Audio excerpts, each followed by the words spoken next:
O que você faria se descobrisse que o homem que te salvou do fundo do poço, o seu marido, perfeito, entre aspas, de 15 anos, mantém um caso secreto com seu próprio irmão?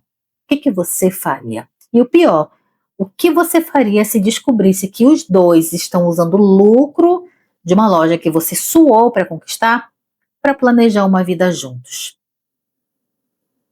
Gente, esse relato aqui, infelizmente, ele é muito visceral também. E eu vou precisar de muita empatia de vocês aí nos comentários, tá bom? Mas antes de iniciar com ele, sejam bem-vindos ao Fim de Casamento. Eu espero que vocês estejam bem. Se você deseja compartilhar o teu relato aqui conosco, eu vou deixar o número na tela, vou deixar o WhatsApp e o e-mail aqui do canal.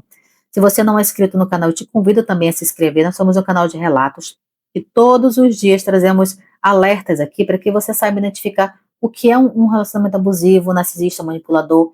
E, infelizmente, ainda hoje, em pleno 2026, tem pessoas que não sabem que vivem esse tipo de relacionamentos, infelizmente.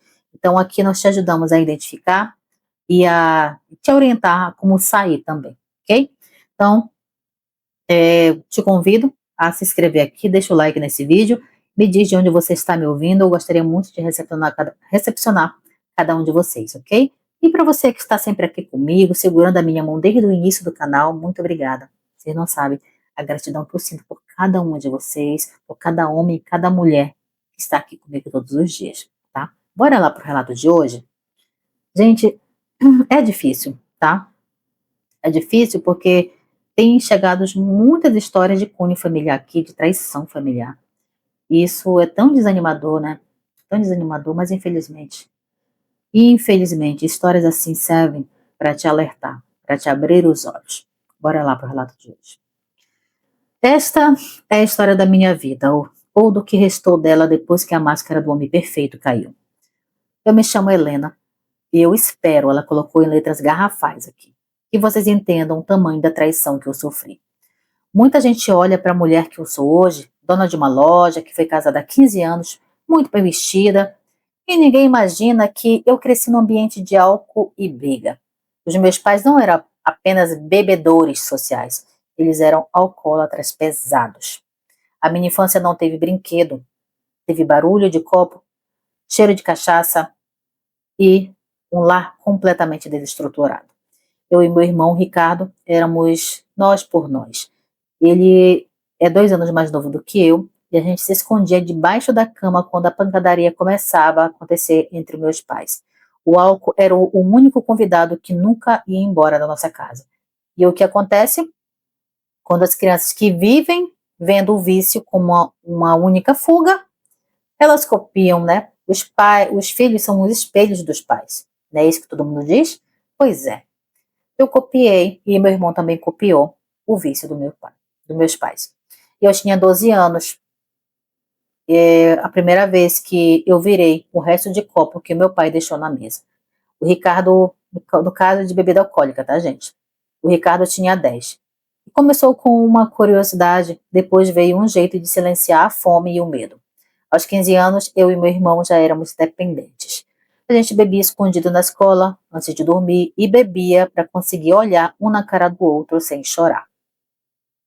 A nossa vida era um rastro de destruição. Os meus pais, infelizmente, morreram cedo, o fígado deles simplesmente desistiu, e a gente ficou sozinho no mundo, herdando apenas as dívidas e o vício. Eu trabalhava de faxineira e o Ricardo fazia bicos também. Mas quase tudo que a gente ganhava ia para a bebida. E foi nesse fundo do poço que, quando eu achei que eu ia morrer antes dos 20, que eu me apaixonei pelo Sérgio. Ele apareceu na minha vida nessa época. Eu estava sentada na calçada, tonta, com uma garrafa na sacola, quando ele parou o carro e me ofereceu ajuda. Ele não era dali, ele era um rapaz de família muito boa, que estava começando a trabalhar com seguros.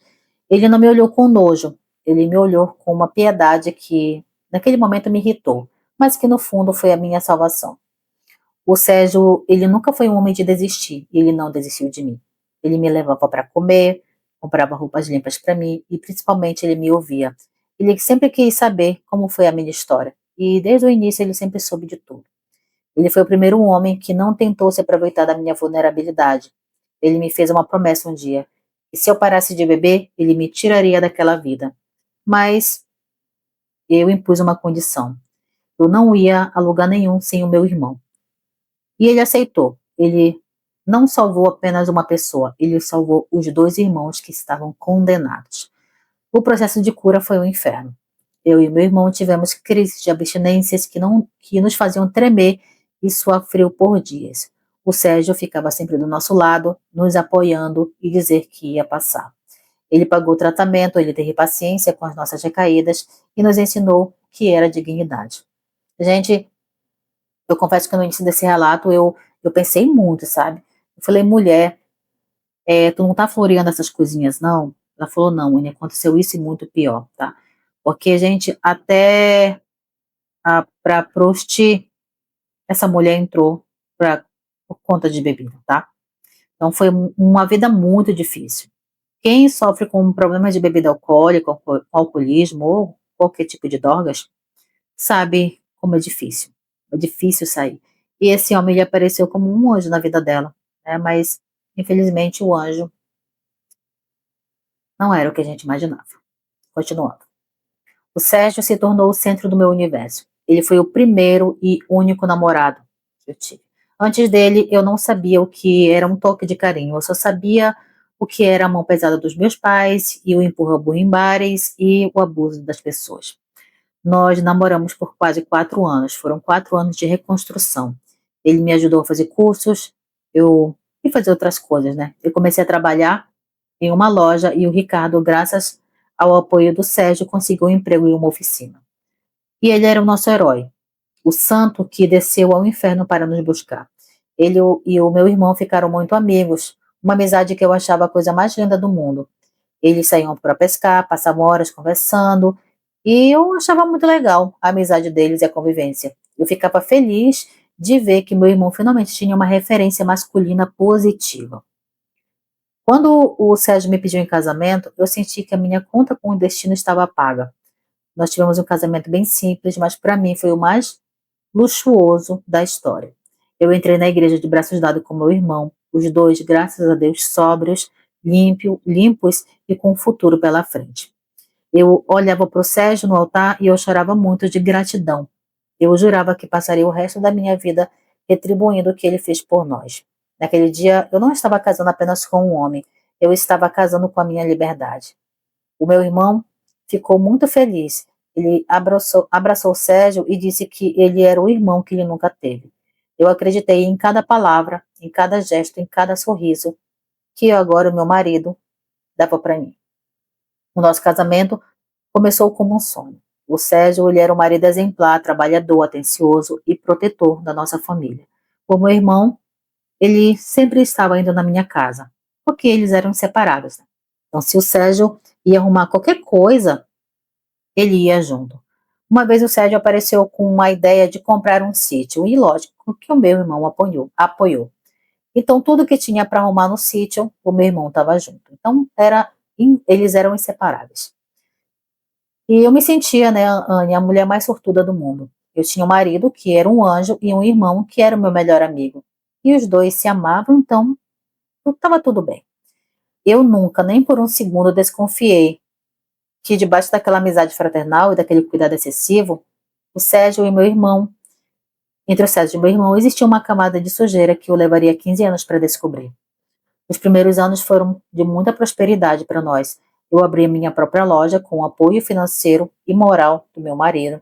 O meu irmão prosperou na oficina e o nosso vício ficou para trás. Era apenas uma lembrança muito ruim que nós conseguimos superar. E a vida foi assim, Anne. Foi assim. E isso parece uma história, né, de herói, uma história de fantasia, mas infelizmente não é não. Antes eu achei, quando falavam de histórias que tinham heróis, eu nunca imaginei que a minha história poderia ter. Mas hoje eu sei que heróis de verdade, eles não existem, pelo menos para mim. Ao todo, nós ficamos casados por 15 anos. 15 anos não são 15 dias, gente. Nós construímos uma vida sólida. O Sérgio trabalhava, eu cuidava da minha loja e meu irmão seguia com as coisinhas dele também. Então nós sentimos muita gratidão por tudo por tudo que o Sérgio fez na nossa vida. Então, com o tempo, os dois continuaram com as suas proximidades. O Sérgio, ele tinha um excesso de segurança com meu irmão que eu nunca tinha visto antes. E esse excesso de proximidade, infelizmente, eu não notei. E eu paguei um preço muito alto por não notar a tempo. E eu confesso para vocês que eu fui muito ingênua mesmo. Eu acho que qualquer mulher conseguiria ver com clareza o que estava acontecendo bem debaixo do meu nariz. Então, depois de anos, eu comecei a perceber que a rotina da casa mudou. Depois de anos, tá? Como eu falei para vocês, o Sérgio inventou de comprar um sítio. E eu não queria, sabe? Porque para estar gastando dinheiro, na que eu ver, né, era gastar dinheiro fora. Mas ele falou e insistiu que aquele sítio era para o nosso lazer, para o nosso descanso, porque eu trabalhava muito. Então, era para me ver como um refúgio. Então, eu acabei cedendo. E a loja exigia muito de mim, né? Então, eu sempre estava muito estressada. Então, eu via aquilo ali como um refúgio mesmo para descanso e relaxar a cabeça. Foi quando os dois inventaram as pescarias todo final de semana. E isso era um ritual exclusivo entre eles, entre o Sérgio e meu irmão. E o Sérgio dizia que eu precisava trabalhar porque a loja funcionava de segunda a sábado e que, como eles estavam sempre juntos, ele falou: não, nós vamos na sexta-feira, arrumamos tudo para lá, e quando você vai?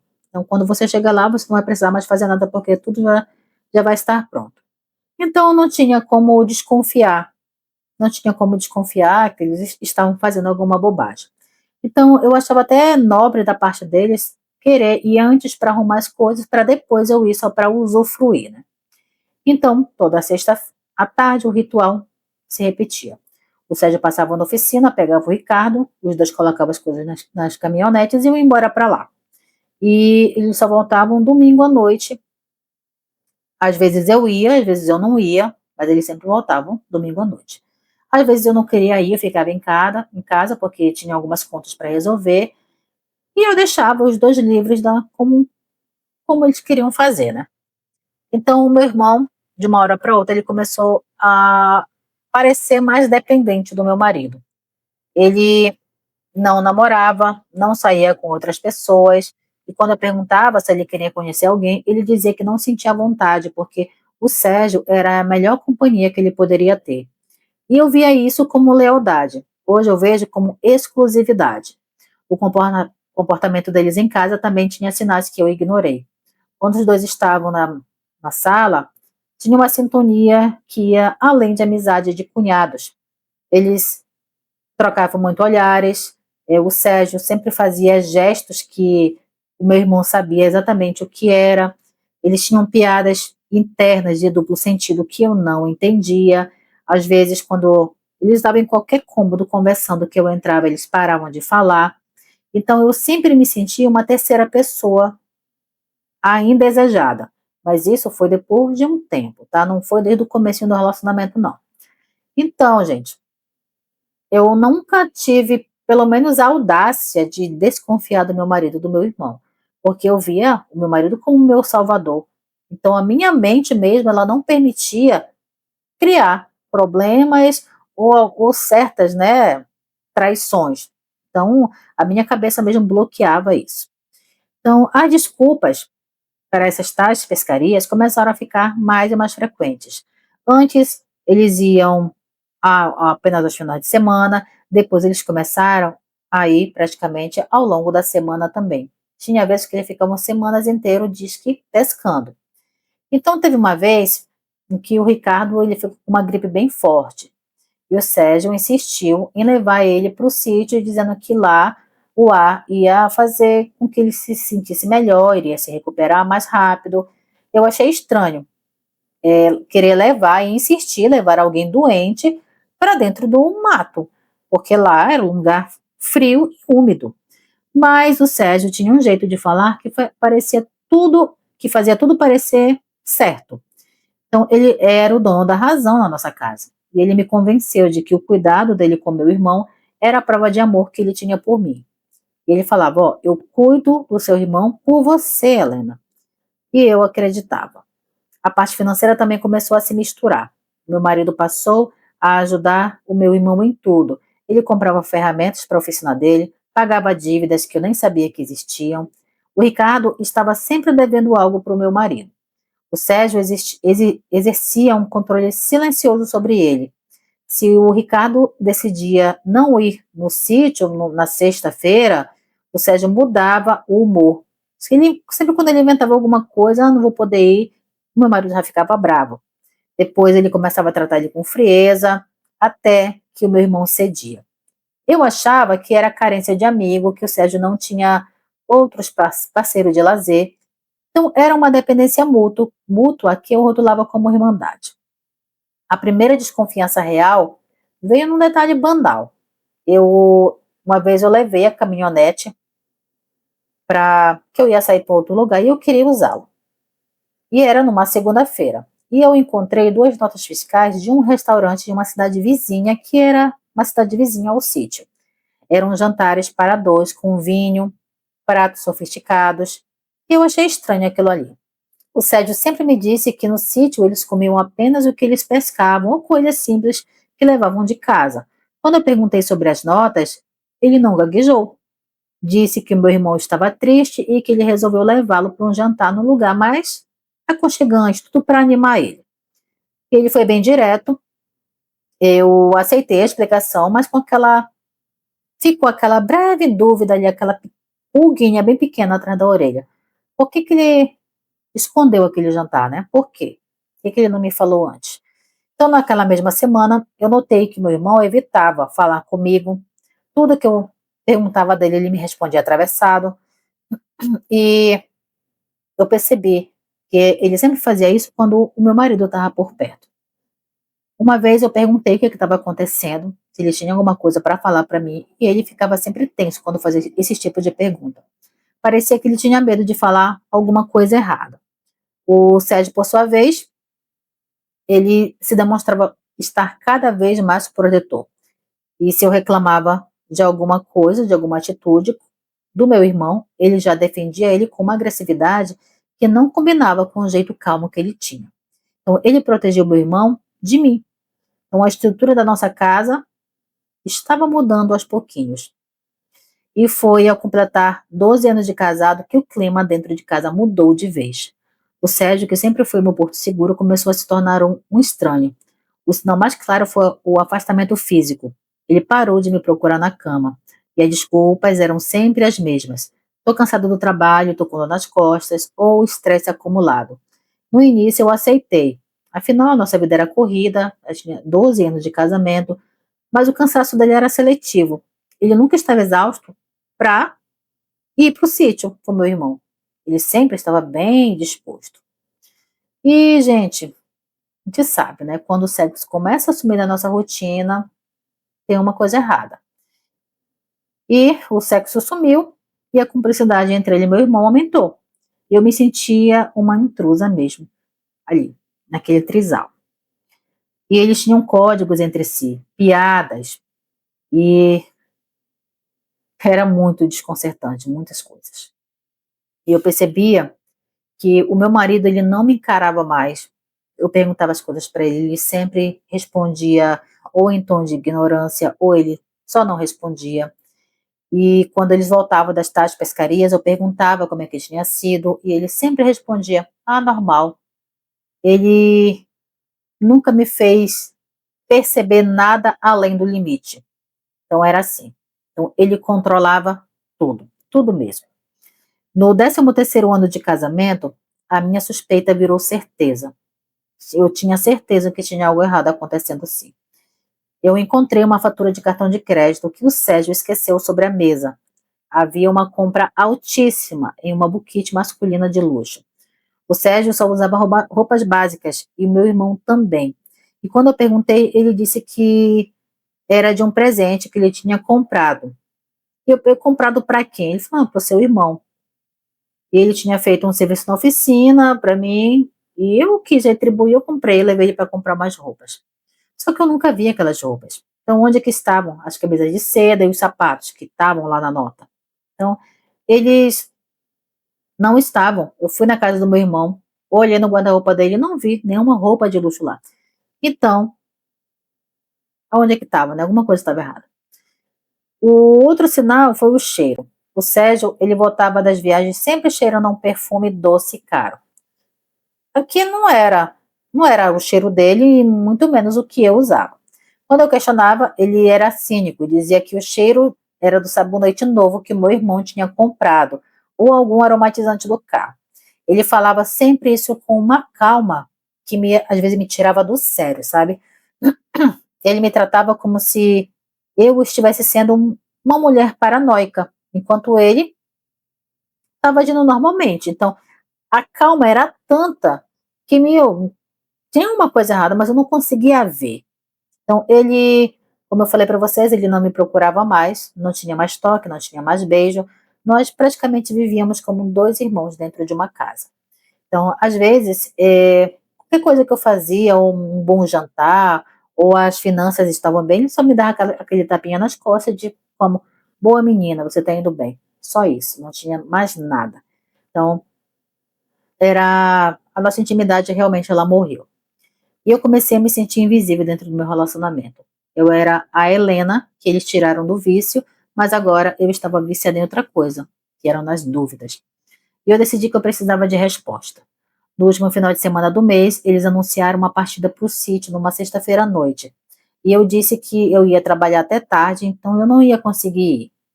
Só que era mentira. Era mentira, eu ia lá no sítio.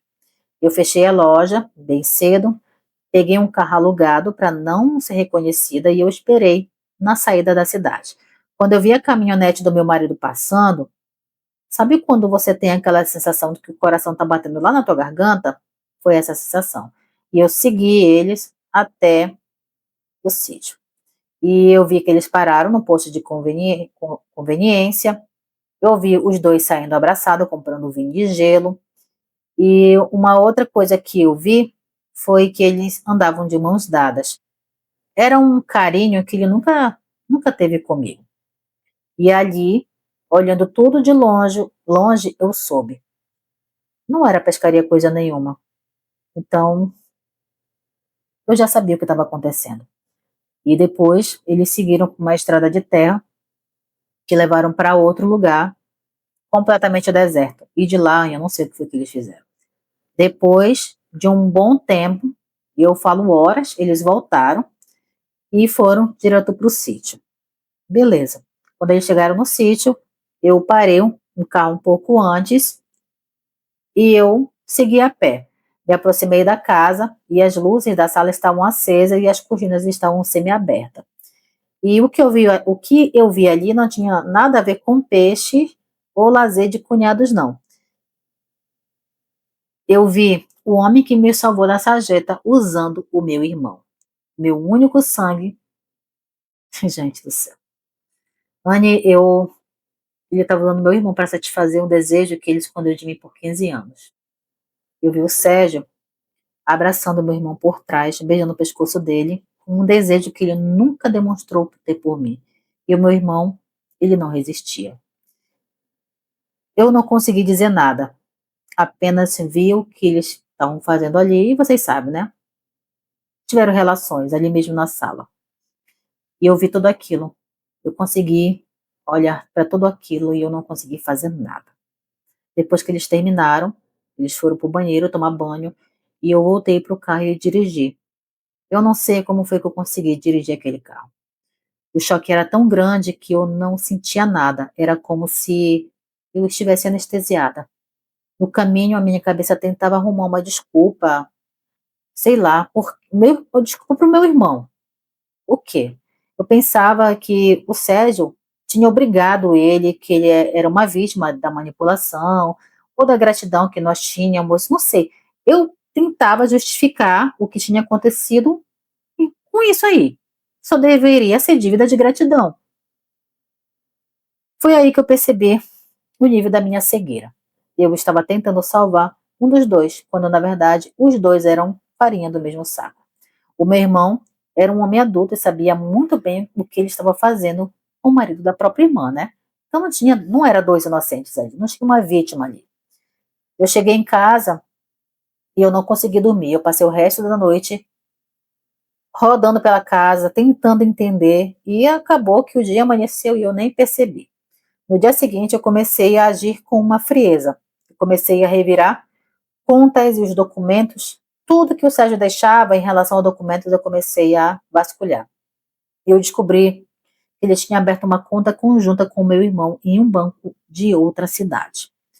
E era um dinheiro que deveria ser a nossa reserva e estava sendo desviado para outra conta. O Sérgio, ele estava financiando a vida dupla deles com o lucro da minha loja. E ali, o resto de pena que eu tinha pelo meu irmão acabou. Então eu descobri que nenhum dos dois eram vítimas. Os dois estavam cientes do que eles estavam fazendo e eram sócios nessa traição, nessa tramóia toda. Tá? Lembrando, Ania, que desde o início da minha loja, meu marido sempre foi responsável pelas finanças.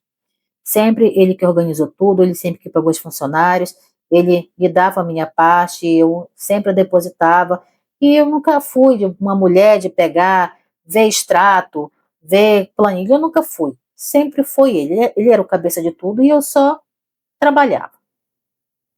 Então, pois é, depois que eu vi tudo isso, eu descobri tudo isso, e eu caí a minha ficha de que nenhum dos dois era vítima.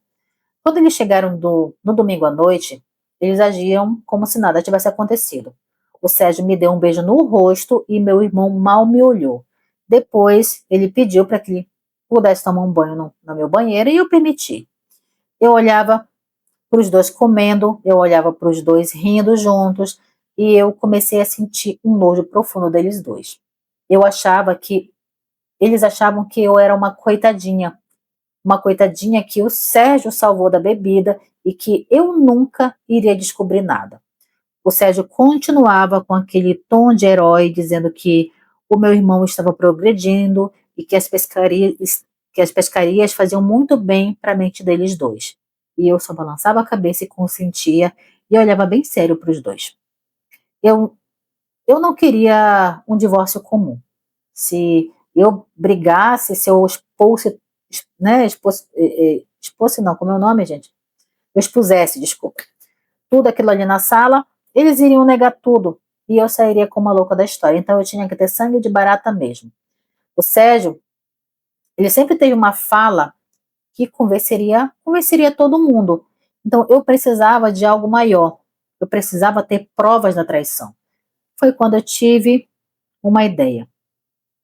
Eu tinha um aniversário dos tios do Sérgio, era aniversário de casamento. Então toda a família, vizinhos, amigos mais próximos estariam nessa festa. Então eu vi ali a oportunidade deles me pagarem tudo o que eles estavam fazendo comigo, porque eu não sabia quanto tempo aquilo estava acontecendo. Eu comecei a monitorar cada passo deles. Então eu fui, comprei câmeras escondidas, daquelas bem pequenininha que parece parafuso, que o pessoal coloca até em hotel ali, câmera escondida, pois é. E eu instalei no sítio, voltei numa segunda-feira no sítio, que eles não estavam lá mais. Eu aproveitei que meu marido estava em reunião e meu irmão estava na oficina, peguei a chave reserva e eu fui direto para o sítio. Então eu coloquei uma na sala e outra no quarto principal. Eu não precisava de muito tempo. Eu sabia que no próximo final de semana eles estariam lá de novo. Então eu precisava de imagens bem claras, provas que não iam deixar dúvidas para ninguém do que estava acontecendo. Nos dias seguintes eu fui uma atriz perfeita. Eu sorria, fazia o jantar favorito dele, conversava com meu irmão como se nada tivesse mudado. Mas por dentro, ó, estava contando cada hora, cada minuto. Eu via as notificações na câmera do meu celular de tudo que acontecia dentro da casa. Então, tudo que eu via que tinha eles, eu salvava vídeo, salvava áudio, tudo como prova de tudo que eles faziam comigo. E o Sérgio até comentou uma vez que eu estava muito estranha. E ele achava que o afastamento dele tinha sido aceito por mim, né? E eu tive que ter muito sangue de barata mesmo, para continuar aquela farsa. Um dia eu estava na loja e, como não tinha movimento, eu decidi ver o que tinha nas câmeras de segurança que eu tinha instalado. Porque Até aquele momento eu não abri os vídeos. Eu via que tinha vídeo, ia lá, salvava e ia guardando, ia juntando. Eu abri o aplicativo das câmeras, fui para o fundo da loja, abri e eu vi que não tinha nada de pescaria mesmo. O Sérgio e meu irmão viviam uma rotina de casal naquele sítio. Eles conversavam sobre o futuro, conversavam sobre a minha loja, sobre os meus lucros e como eles iriam usar o dinheiro que eles estavam desviando. O Sérgio ria da minha cara e dizia que eu era muito ingênua, que eu era muito imatura. Ele até chegou a falar que eu bebi tanto que o álcool acabou com os meus neurônios. Pode uma coisa dessa?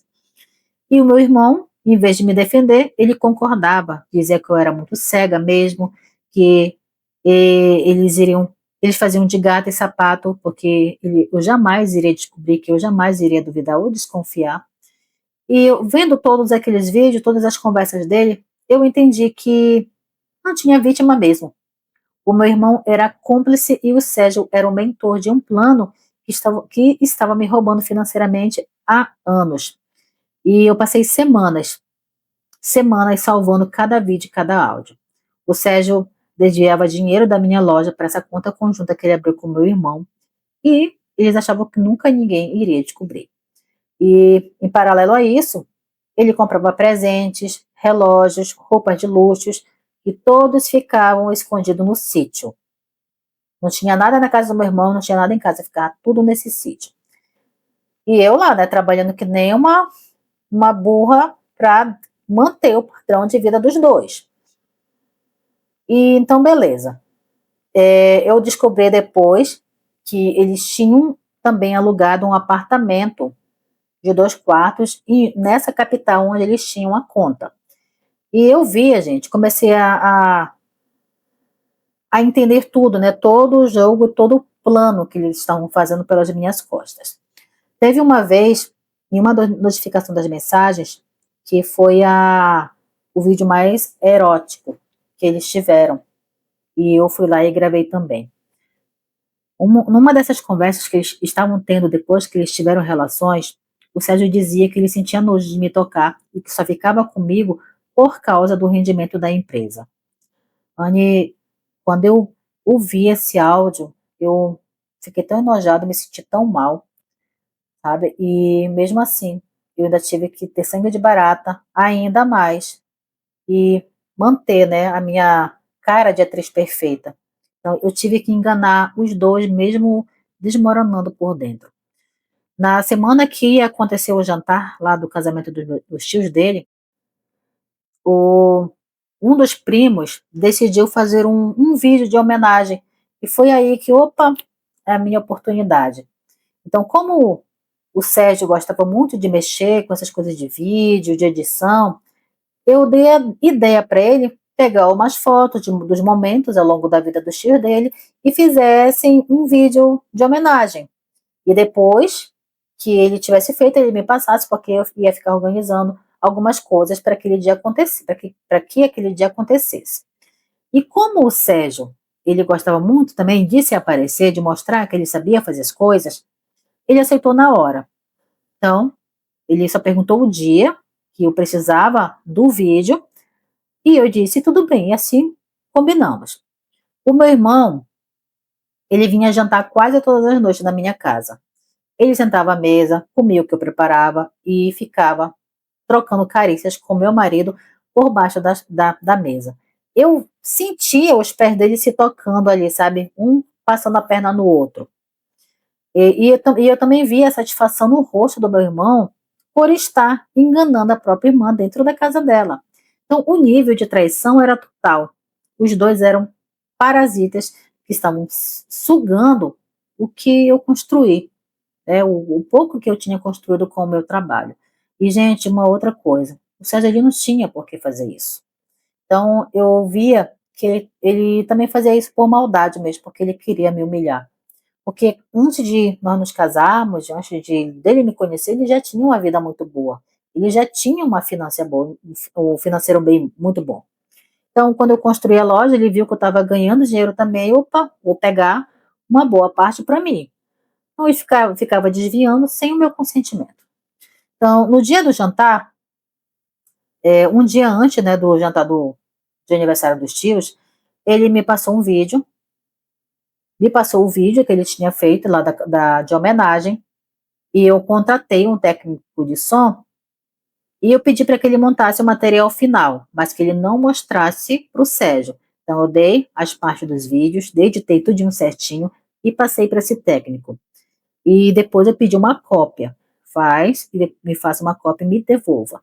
Então, ele fez as edições, colocou fotos antigas da família, de tudo, né? Toda a história. E depois ele colocou os vídeos que eu mandei para ele. Então, esses vídeos do sítio ficaram bem no meio dessa tal homenagem. Então, lá eu mandei ele inserir as gravações do vídeo. Então, tudo ficou planejado, tudo certinho. Então, o vídeo ele tinha mais ou menos 20 minutos de duração. 10 de mentira e 10 de verdade absoluta, né?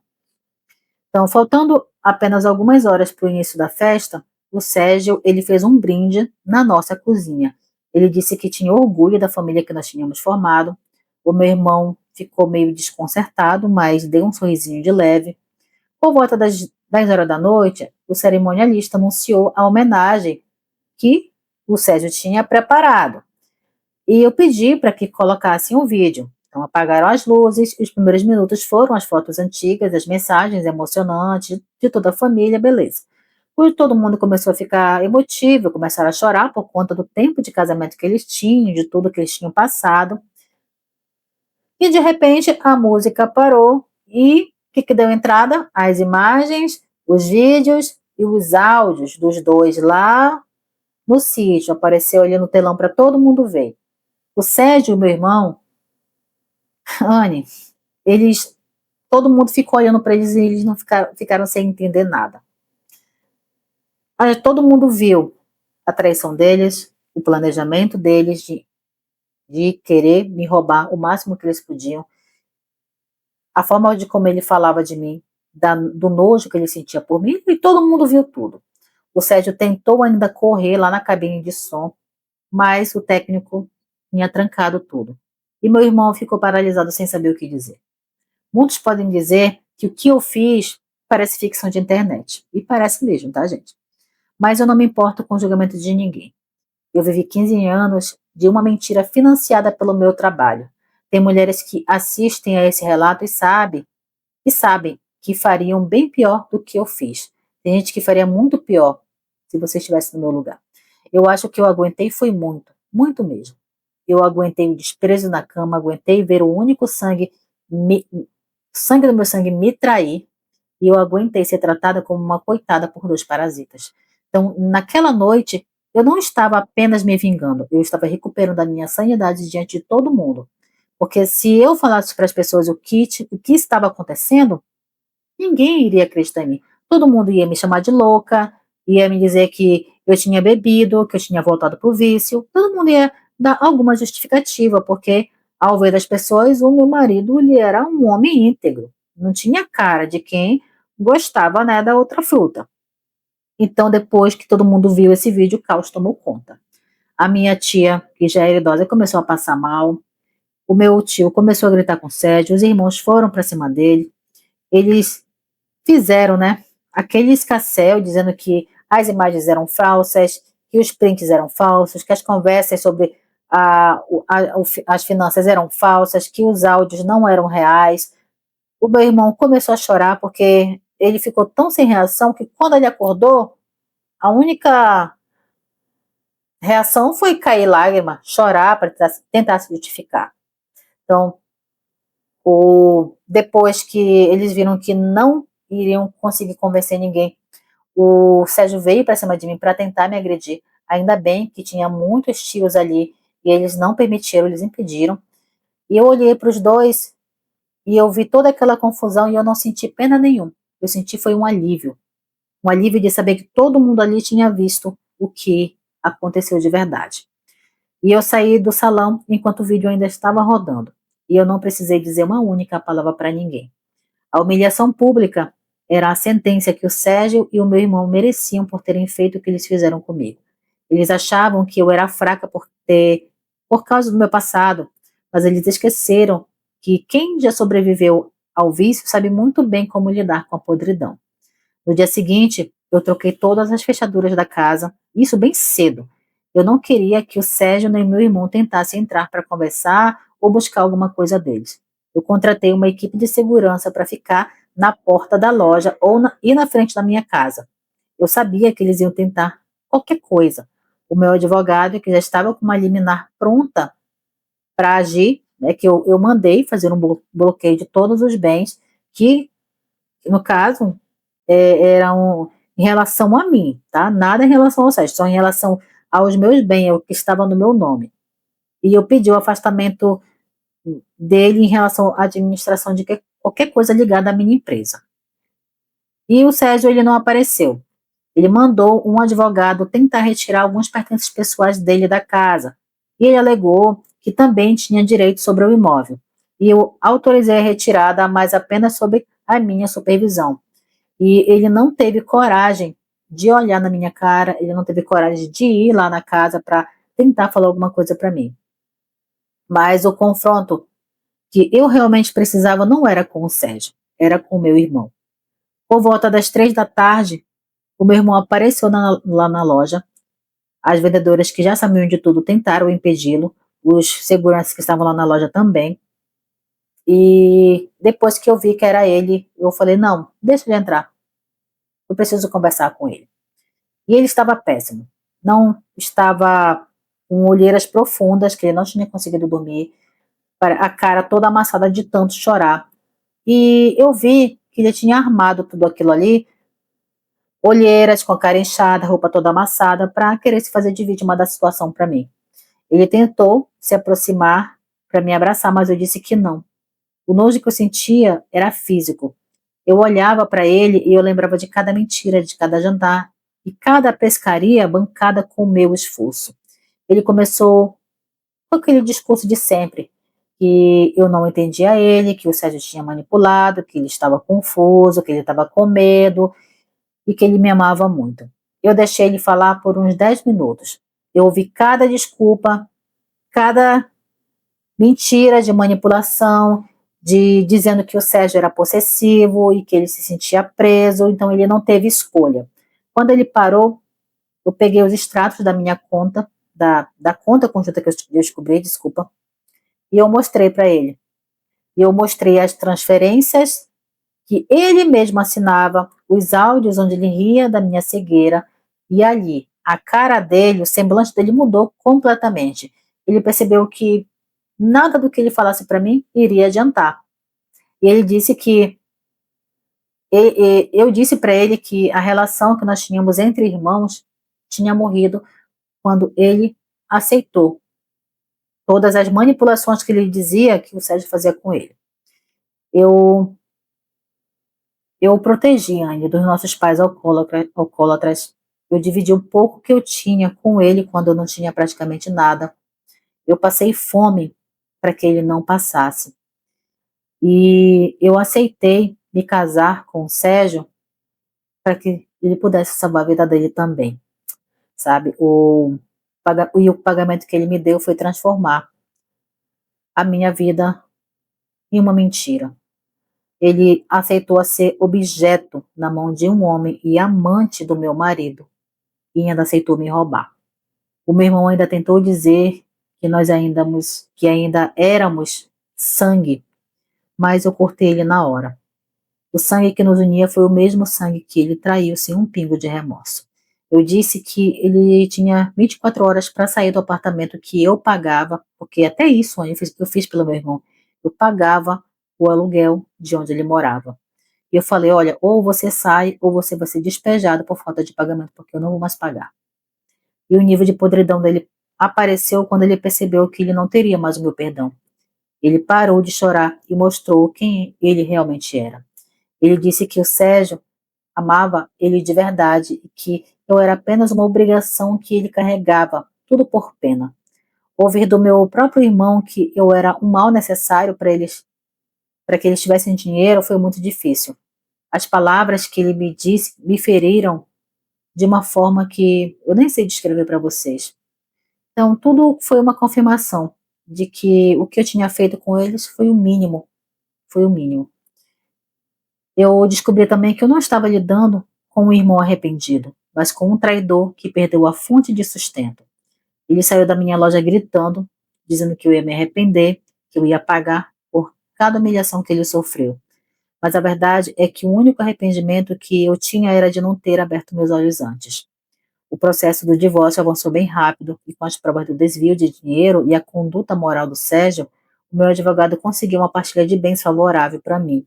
O sítio foi colocado à venda, o Sérgio tentou reaver parte do lucro da loja, mas a prova do roubo deixou ele contra a parede, né? Não tinha dúvidas do que estava acontecendo. E o isolamento social deles foi total. A nossa família, no caso da parte dele, que é extremamente conservadora, baniu os dois. Os tios, que quase infartaram lá na festa, proibiram que o nome deles fosse citado em qualquer canto. Muitas pessoas me perguntam como eu aguentei seguir em frente. E eu respondo com a verdade. Eu respondo que a verdade é o melhor tônico que existe. Eu prefiro a solidão da minha casa limpa do que a companhia de dois traidores na minha mesa. A cegueira passou e com ela a Helena submissa morreu. Eu assumi o controle da minha vida totalmente, das minhas finanças e das minhas escolhas.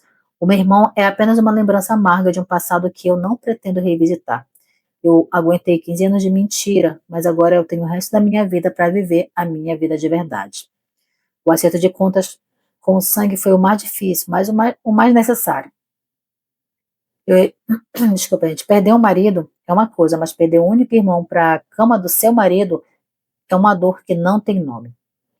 No entanto, eu entendi que a família não é quem compartilha o DNA, mas quem compartilha o respeito. E o respeito era a única coisa que nunca existiu entre eles e eu. O Sérgio, ele não aceitou a derrota. Como todo manipulador, como todo manipulador, quando ele perdeu o controle sobre a minha vida, ele tentou controlar a forma como os outros me viam. Dos dias que se seguiram, ele começou a fazer uma campanha desesperada de difamação. Ele ligava para os parentes, dizia que eu tinha tido recaídas de álcool, ele dizia que tudo o que aconteceu foi fruto da minha loucura, que eu estava tendo surtos psicóticos por conta da bebida que eu fazia uso escondida. Ele teve a audácia de dizer que o vídeo também foi uma montagem feita por alguém que queria destruir a família dele. Por um momento, o plano dele começou a funcionar, porque alguns parentes mais distantes, que viam ele como santo, começaram realmente a acreditar que ele estava falando a verdade. Então, muitos até acreditaram que eu realmente estava precisando de uma internação. A dúvida, Anne, ela é uma semente que cresce muito rápido em solo conservador. E o Sérgio, ele sabia muito bem como manipular as pessoas. Então, ele usava o vício que eu tinha contra mim, tentando invalidar a verdade que eu tinha esfregado na cara de todo mundo. Então, ele queria que as pessoas acreditassem que ele e meu irmão eram apenas vítimas de uma mulher desequilibrada e ingrata. Era isso que ele queria. Só que eu não entrei no jogo deles. Eu sabia que contra a lábia dele eu precisava de números. Então o Sérgio, ele era bom de conversa, mas os extratos bancários eram fatais. Então eu fiz algo que eu nem deveria, mas eu acabei fazendo para que todo mundo me deixasse em paz. Eu reuni os meus tios, amigos mais próximos, e eu coloquei em cima da mesa todos os documentos que o meu contador e meu advogado tinham organizado. E ali não havia surto, não havia nenhuma desculpa, havia contabilidade. Eu mostrei que enquanto eles pregavam a moralidade, ele desviava quase 40% do lucro da minha loja para a conta secreta que ele mantinha com meu irmão. Então, eu apresentei notas fiscais dos hotéis, das bebidas, do luxo, das faturas de presentes caros e o mais importante, a trilha do dinheiro que ele roubou de reserva da aposentadoria dos meus tios também, porque até isso ele administrava. Ele era uma pessoa de tanta confiança, porque ele já mexia com a administração de empresa, que ele tomava conta da aposentadoria dos tios. Então, ele pegava uma boa parte, desviava e dava só o resto para os velhos. Então, o Sérgio, ele não tinha apenas traído a mim, ele tinha traído a confiança financeira de toda a família. Quando os tios dele viu o que ele tinha feito, ele acabou, né? Acabou toda a confiança que quem tinha nele teve. Então, todo mundo viu que eu não era louca coisa nenhuma. O Sérgio, depois que ele viu o que eu fiz, soube, né, do que eu fiz, de mostrar todos os extratos, mostrar toda a falcatrua que ele fazia, ele ainda me procurou. Uma vez ele me ligou, enfurecido de noite, e ele gritava no telefone que eu tinha destruído a vida dele, que ele não tinha mais para onde ir e que eu era uma cobra. Eu gravei a ligação e eu mandei direto para o meu advogado. O nível de desespero dele era tanto que ele começou a ameaçar as pessoas, me ameaçar a contar segredos do meu passado, porque lembra que eu falei, né? Eu vendi meu corpo para ter bebida. E isso foi algo que eu sempre me envergonhei muito de falar. E eu respondi para ele que meu passado todo mundo já conhecia, mas o presente dele, como um ladrão de família e amante com cunhado, era a novidade que todo mundo nunca desconfiava, né? No caso, antes. E eu desliguei o telefone e eu bloqueei ele em tudo. O meu irmão tentou o mesmo caminho. Ele postou nas redes sociais que eu era uma irmã muito cruel, que eu deixei passar necessidades por causa de uma confusão mental, mas ninguém acreditou. Eu usei todo o processo criminal por apropriação indébita e estelionato para calar a boca do Sérgio definitivamente. O meu advogado enviou uma notificação deixando claro que cada nova mentira que ele espalhasse sobre a minha saúde mental ou uma nova prova de roubo dele seria entregue à polícia. Então, com tudo isso, com todas essas ameaças, ele parou. O medo de ser preso falou mais alto do que o desejo de me difamar. E a família dele entendeu que ele nunca foi um salvador. Ele foi um aproveitador que viu em mim e no meu irmão duas pessoas vulneráveis que ele poderia moldar e usar. Então, ele nos curou do álcool apenas para nos viciar nele e na dependência financeira que ele criou. O meu irmão cedeu porque ele era mais fácil. Desculpa, o meu irmão cedeu porque era mais fácil ser o amante sustentado do que o homem que trabalha. O Sérgio se alimentava do poder que exercia sobre nós. E a difamação dele foi a última tentativa de manter esse poder, mas ele esqueceu que os documentos não têm vícios e nem emoções. Então, eles apenas, né, tudo o que aconteceu apenas mostrou quem é quem. No final das contas, os dois sumiram da cidade, foram para uma outra cidade, porque a vergonha, né, que eles tiveram que passar foi muito grande. E o meu irmão foi junto com ele, né, para onde ele queria. Então, nenhuma difamação que eles tentaram fazer comigo funcionou. As pessoas perceberam as mentiras dele, porque tudo que eu falava, eu tinha provas. Então, eu tive um trabalho muito grande, né? Gastei muito com advogados, com contadores, mas eu consegui mostrar que eu não estava errada. E o Sérgio ainda tentou se vingar de mim de outras formas também, me ameaçava, sabe? Me injuriava, me ameaçava pelas redes sociais. Então, foi um escarcéu de desaforos que eu ainda tive que ouvir. A parte mais difícil de lidar com tudo isso depois foi a ausência do meu irmão, porque sempre foi só eu e ele. Mas apesar de todo o nojo, né, tudo que ele tinha feito comigo, infelizmente, ele ainda era sangue do meu sangue. Às vezes eu me pegava, tentada a mandar alguma mensagem para ele sobre algo bobo, sobre coisas que nós fazíamos antes. Aí eu lembrava que aquela pessoa que era quando ele era pequeno ou quando ele era adolescente não existia mais. O irmão que eu amava era uma invenção da minha cabeça e alguém que se perdeu no caminho. Aceitar que ele preferiu a cama do meu marido ao meu respeito foi o luto mais longo que eu enfrentei. Eu entendi que a lealdade de sangue é um mito quando o caráter é falho. E eu não perdi apenas o irmão, eu perdi a minha única conexão com a infância. E a vida ela foi caminhando, né? Eu fui me curando, eu procurei grupos de apoio, porque infelizmente quem tem vícios de álcool precisa ser tratado, porque senão você cai mesmo, você não consegue mais voltar. E eu conheci várias e várias pessoas que passaram pelas mesmas coisas, né? De pessoas que se aproximavam apenas para se aproveitar. E eu entendi com a terapia que o Sérgio ele nunca me amou, ele amava o controle que ele tinha sobre a mulher quebrada que ele resgatou. Ele precisava que eu fosse eternamente dependente por tudo que ele fez por mim. E aquilo fazia ele se sentir superior. Quando eu cresci, quando as minhas coisas prosperaram, eu deixei de ser uma coitada. Então ele foi lá e buscou o meu irmão para continuar exercendo o domínio dele. Então eu fui apenas um pouco do suporte financeiro do show de poder dele. E hoje eu acordo e eu não sinto mais aquele medo, sabe, aquela desconfiança. Eu não preciso monitorar ninguém, não preciso revirar faturas, eu não preciso fingir que quando eu noto que alguma coisa está errada. Então, a paz que eu conquistei custou muito dinheiro, custou meu casamento, custou a minha família. Mas essa paz, a que eu sinto hoje, eu não trocaria por nada. O vazio que tinha na casa onde eu morava foi preenchido pelas minhas próprias vontades. Eu descobri que eu sou muito mais forte do que o Sérgio dizia que eu era. Eu achava que eu desabaria sem ele, mas quem desabou foi o império de mentiras que ele construiu. E eu estou pronta para fechar este capítulo. O divórcio já está assinado, os bens foram divididos e, graças a Deus, eu consegui me livrar daquele sítio. A Helena do passado, que precisava de um salvador, ficou para trás. A Helena de hoje sabe que o único salvador que ela realmente teve foi seu próprio instinto de sobrevivência. Eu não vou dizer que eu aguentei 15 anos, porque eu fui muito feliz por algum tempo. Mas ainda bem, né, que foram apenas 15 anos. Tem gente que passa 30, 40, 50 anos e perde. Quando descobre, já passou tempo demais.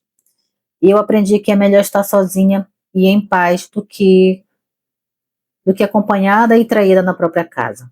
A liberdade é silenciosa, mas ela é a única coisa que realmente vale a pena. E passou-se um pouco mais de 2 anos depois que tudo aconteceu. O impacto do escândalo diminuiu, mas a verdade permanece. Eu recuperei o meu nome e o controle da minha vida.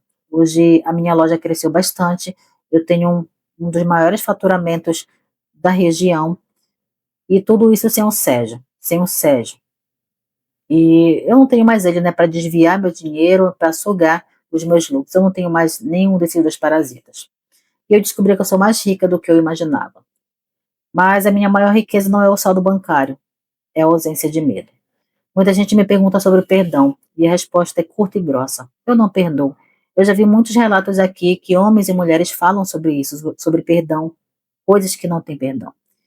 No nosso círculo social conservador e religioso, as pessoas adoram pregar o perdão como forma de cura. E eu discordo disso. O perdão para mim seria dar outra chance para quem tentou me destruir enquanto eu os sustentava.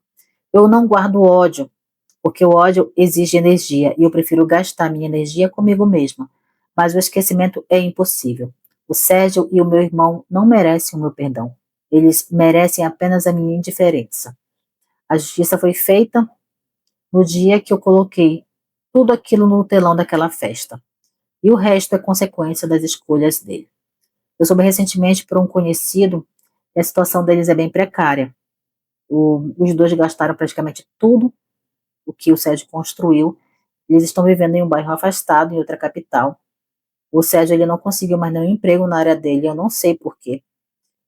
E o meu irmão continua de bicos, porque ninguém quer contratar. Não sei, né, se alguém já sabe, ou sempre alguém acaba descobrindo, não sei que ele não consegue nunca ficar no emprego fixo.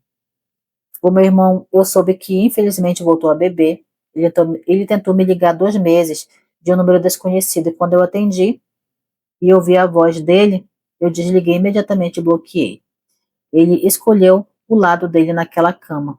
Ele preferiu ser o amante do meu marido do que ser o meu irmão. Agora, cada um arque com o peso de ter perdido tudo que tinha, né? Cada um com as suas escolhas, com as suas consequências. Eu não sinto mais a necessidade de ser a salvadora de ninguém. Por anos eu carreguei o fardo de recuperar o meu irmão porque os nossos pais falharam com a gente. Eu entendi tarde demais que cada um é responsável pelo seu próprio buraco. O Sérgio ele não nos salvou, ele nos colonizou. Ele se aproveitou da nossa fragilidade para criar um área em particular onde ele era o mestre e nós éramos os dependentes. Ai, ai, gente. E eu não devo mais nada para ninguém. O que o Sérgio fez por mim foi pago com 15 anos de submissão e com o dinheiro que ele me roubou. E as mulheres do meu círculo social que sempre me pedem conselhos, eu digo o que eu fiz.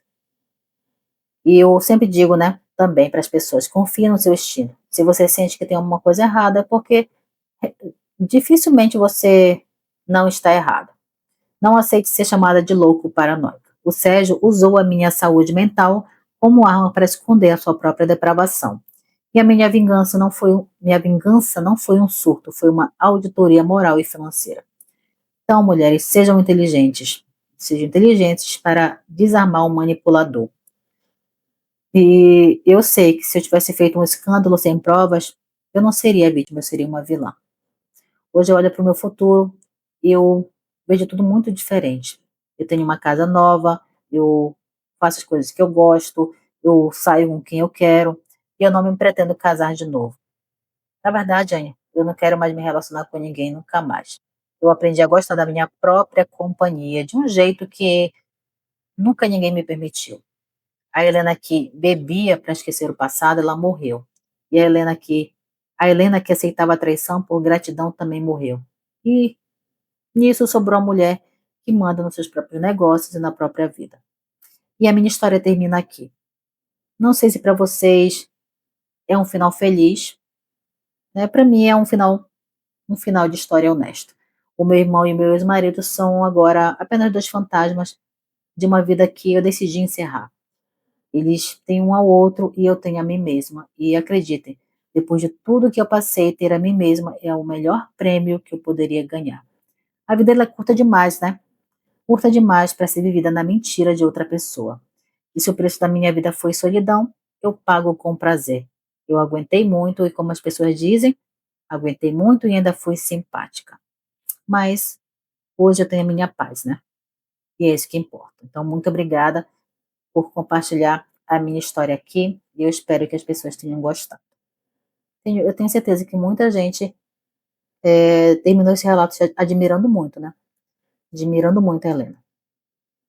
E a análise técnica comportamental é sobre a dinâmica de poder e traição que foi relatada aqui pela própria Helena. E essa história vai muito além, né, de um caso extraconjugal. Ela descreve um sistema de manipulação psicológica e financeira. Deixa eu só verificar se meu tá gravando. Gente, eu sempre olho para cá para ver se continua gravando, né? Porque às vezes ele desliga, e eu nem imagino que desligou. Vamos lá. Análise geral, a anatomia da traição familiar. O Sérgio ele não resgatou Helena e o irmão por bondade. Ele escolheu duas pessoas em estado de vulnerabilidade extrema, que no caso foi o vício e o abandono, porque isso garantia gratidão eterna e submissão. Para o manipulador, a cura que ele oferece é, na verdade, uma coleira. Ele se tornou o pilar moral e financeiro para que nenhum dos dois jamais questionasse suas ordens ou comportamentos. O irmão da Helena representa a traição mais profunda. O passado de trauma compartilhado deveria ter gerado lealdade, mas sob o domínio do Sérgio, transformou-se em cumplicidade parasitária. Ele aceitou o papel de amante do cunhado porque era o caminho mais fácil, ter luxo e proteção sem esforço do trabalho, mesmo que o preço fosse a dignidade da própria irmã. E a traição não era apenas sexual, era um projeto de desfalque também. O Sérgio, ele usava a loja da Helena como caixa eletrônica para bancar a vida dupla dele.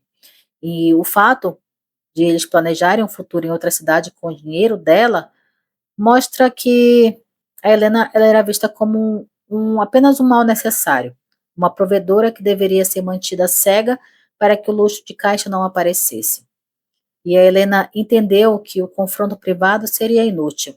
Então, contra um homem com uma lábia como que o Sérgio tinha, ela, se não tivesse provas, ela seria julgada como louca. Então, a exposição pública foi a melhor estratégia de sobrevivência que essa mulher teve. Então, ela precisava que a verdade fosse mostrada coletivamente para que todo mundo visse, né, que ninguém tivesse condições de distorcer o que realmente aconteceu. E o alerta aqui é: cuidado com a gratidão eterna. Se alguém te ajudou no passado, mas usa isso para silenciar as suas dúvidas no presente, isso não é amor, é controle. O afeto real não gera dívida de submissão. O isolamento, ele é uma arma. Note como o Sérgio mantinha Helena focada apenas no trabalho enquanto ele e o irmão criavam um mundo à parte. Quando o seu parceiro e um familiar se tornam unidos demais e você se sente a terceira pessoa da relação, confie no seu instinto. Abuso financeiro disfarçado de cuidado. Nunca perca o controle total das suas contas e do seu patrimônio sob a justificativa de que o outro cuida melhor disso para você. A transparência financeira é a maior barreira contra traições planejadas. Frequentemente, as maiores traições se escondem através de máscaras de extrema religiosidade ou retidão moral. Então, quem precisa provar o tempo todo que é um santo, geralmente está escondendo um demônio. E família é quem te respeita. Sangue é apenas uma biologia. Não se sinta culpada por cortar laços com parentes que usam a sua intimidade para te apunhalar pelas costas. Então, muito cuidado. Eu espero que o relato de hoje ele tenha sido agregável na vida de vocês. Então, se você me assistiu até aqui, muito obrigada. Já peço que, se você não deixou o like, deixe o like para ajudar aqui o canal. Continue interagindo comigo aí nos comentários. Se você tem um relato para compartilhar que vai ajudar outras pessoas a não passarem pelo que você passou, pela dor, pelo julgamento, pela frustração, pelo sofrimento, compartilhe aqui conosco no fim de casamento, tá bom? Tenho certeza que o teu relato vai poder ajudar muitas pessoas. O fim de casamento tem ajudado milhares de mulheres e homens a girarem a chave, a abrirem a porta e se libertarem desses relacionamentos abusivos, narcisistas e tóxicos e manipuladores, tá? Então, faça parte aqui dessa família e ajude com a tua história, tá bom? Então, tenho certeza que muita gente vai te agradecer. Muita gente vai te agradecer e você vai curar também uma parte que você acha que nunca vai ser curada. Quando você fala, você ajuda e se ajuda também. Então é isso. Muito obrigada pelo amor de vocês, pelo apoio, pela audiência. Vejo vocês agora nos comentários. É muito importante que você coloque o que você achou do relato de hoje, o que você aprendeu, e compartilhe ele com outras pessoas também, tá bom? Então é isso. Vejo vocês agora nos comentários e nos próximos relatos. Um grande abraço.